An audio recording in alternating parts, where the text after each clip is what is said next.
Samdan ang usa ka 21 anyos nga babaeng biktima.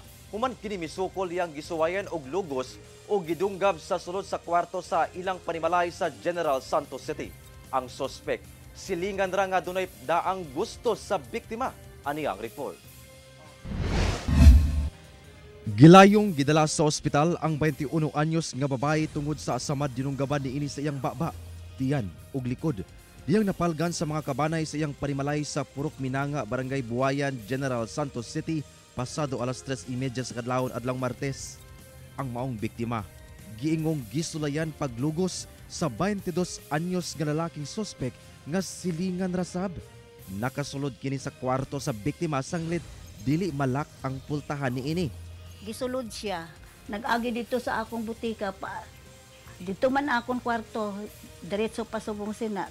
Sa portahan ginag-agi kay ang wala malak kaayo kay hindi man na malak sa sulod ang iyang pinto sang kwarto niya.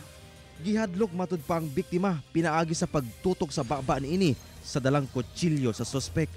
Apan misukol ang biktima hangtod nga nadunggaban kini. Abiya, kawatan lang gihap. Kawatan. Ay, hindi man dayo tuyo gali siya. Tapos, amo to, diretso nagbato siya. Amo na, nasaksak siya. Dumugay sila sa dalong kama. Misibat matud pa ang sospek sa diyang misyagit og tabang ang biktima. Nasayran nga ang sospek, dugay na nga kursunada ang biktima.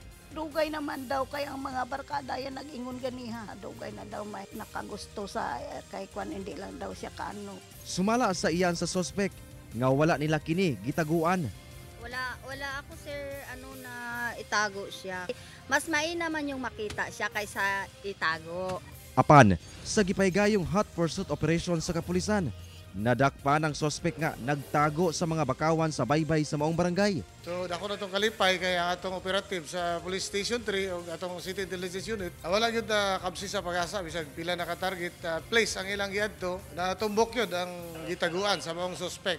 Kasong rape ang gilantaw nga ipasaka batok sa sospek.